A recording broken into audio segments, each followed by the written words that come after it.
Salut, c'est Matt, je suis à Annecy aujourd'hui et bienvenue dans la série Road Math. On fait un petit bout de chemin ensemble. Ici, je suis au lac d'Annecy et c'est les 90 ans de ma grand-mère. Et du coup, on s'est retrouvés tous en famille au bord du lac une sorte d'hôtel. Et on passe le week-end ici. Et j'ai eu des bonnes discussions hier avec ma tante, avec des gens que je ne vois pas très souvent. Et notamment, on a parlé de prise de notes. Vous savez, si vous êtes un peu comme moi, vous lisez des choses, vous avez envie d'apprendre, et puis du coup, vous prenez plein de notes sur tout ce qui vous inspire, les versets qui vous parlent vraiment, ou quand un verset vous a révélé quelque chose, vous avez envie de le noter tout de suite. Et on échangeait là-dessus, et on se disait, c'est comment tu fais toi pour classer, comment tu... Ah, il y a une notification sur mon téléphone, désolé, ça arrive. Normalement, je bloque tout, mais là, non. Euh, Qu'est-ce que j'étais en train de dire? Oui, les notes. On échangeait sur comment on les classe, comment on les retrouve, comment on s'en sert après. Et ça m'a inspiré ce petit partage sur deux façons radicalement différentes de classer ces notes. Et en fait, la façon finalement la plus naturelle est aujourd'hui la moins adaptée. Je vous expliquais pourquoi. En fait, moi, quand j'ai commencé vraiment à prendre des notes, c'est quand j'ai commencé à lire beaucoup ma Bible et j'ai commencé à vouloir noter chaque fois qu'un thème, je disais de façon, j'allais dire chronologique, c'est pas chronologique, mais en tout cas comme c'est écrit. Et, et du coup, je notais chaque fois qu'un thème arrivait sur, par exemple, la volonté de Dieu pour moi, ou la foi, ou le doute, ou je sais pas, les épreuves. Et à chaque fois, ce que je faisais, c'est que je prenais un cahier et je notais tout en haut tout en haut de la page. Je prenais une page blanche, tout en haut, je notais la foi, par exemple, ou la foi et le doute, parce que c'est un sujet, j'avais envie de creuser.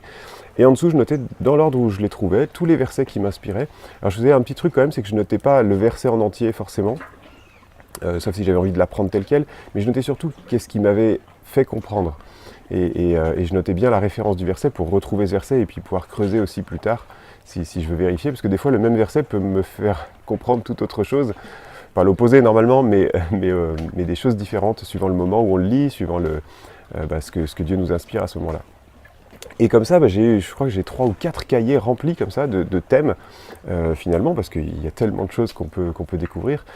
Et c'est une façon, je trouve, assez naturelle de classer les choses. On a envie de les classer par thème, par dossier, de pouvoir les ranger, de pouvoir les retrouver. Chaque fois que quelqu'un me disait, oui, Mathieu, moi j'ai un problème avec la foi, comment tu fais comment tu penses à ça, comment tu interprètes tel truc.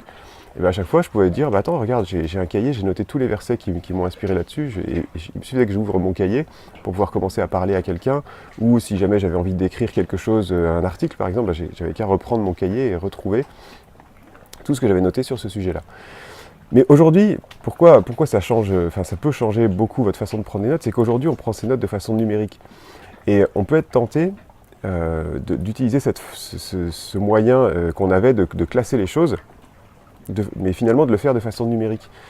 Donc on fait exactement pareil, c'est-à-dire on ouvre un nouveau dossier, un Word ou une note ou n'importe quoi d'autre que vous avez, et vous notez un titre, et puis dessous vous notez tout ce qui vous vient. Mais en fait, pour retrouver ces choses-là, vu qu'en plus c'est pas du papier, c'est quelque part dans votre téléphone, quelque part dans votre ordinateur, ou votre iPad, ou votre tablette, ou je ne sais pas ce que vous utilisez, et ça devient assez complexe à retrouver. Et du coup, moi, ce que j'ai fait au fil du temps, c'est que j'ai utilisé une méthode complètement inverse, c'est-à-dire le non-classement. Donc en fait, j'utilise uniquement l'application la plus basique de notes que j'ai sur mon téléphone, celle où, en tout cas, quand j'avais commencé, on ne pouvait même pas mettre en gras, ni surligner, on ne pouvait absolument rien faire, pas mettre de photos, pas mettre de rien du tout. Donc comme ça, j'étais sûr que je n'allais pas perdre du temps à essayer de faire joli, de mettre des titres et tout ça.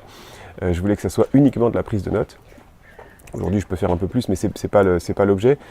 Et du coup, je prends toutes mes notes de façon séparée, au moment où, là, c'est la note du jour, ou c'est la note de la lecture qui est en cours, et elles sont de façon chronologique empilées les unes sur les autres. Celle que j'ai modifiée la plus récemment remonte en haut, c'est tout. Et vous allez me dire, comment tu t'y retrouves? En fait, tout simplement, chaque fois que je prends une nouvelle note, je note des mots-clés. C'est-à-dire que je fais comme sur Twitter, là, hashtag quelque chose.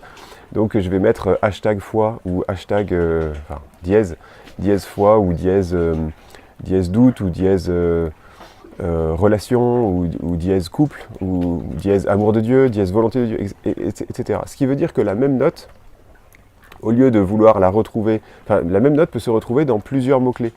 Et ensuite, pour retrouver ces notes, c'est hyper simple puisque tous nos téléphones, tous nos ordinateurs, toutes nos tablettes, tous les outils informatiques qu'on a aujourd'hui ont tous un champ de recherche où il vous suffit de noter le mot-clé et vous retrouvez toutes les notes qui parlaient de ce mot-là en fait. Donc finalement, c'est tellement plus simple, on ne se prend pas la tête et c'est tellement plus facile à retrouver. Donc j'espère que ça vous donne des idées. Bon, changez pas tout ce que vous faites. Si ce que vous faites, ça marche, c'est très bien. Mais en tout cas, là, moi, ça m'aide beaucoup. Et puis surtout, s'il y a bien un truc à retenir, surtout prenez des notes, parce qu'on lit tellement de choses, on entend tellement de choses, et on oublie tellement vite qu'il faut prendre des notes, il faut se rappeler pour pouvoir grandir, comme il est dit, Jésus lui-même grandissait en sagesse devant Dieu et devant les hommes. Alors si Jésus devait le faire, ça c'est dans Luc, j'ai oublié la référence exacte, je mettrai en description.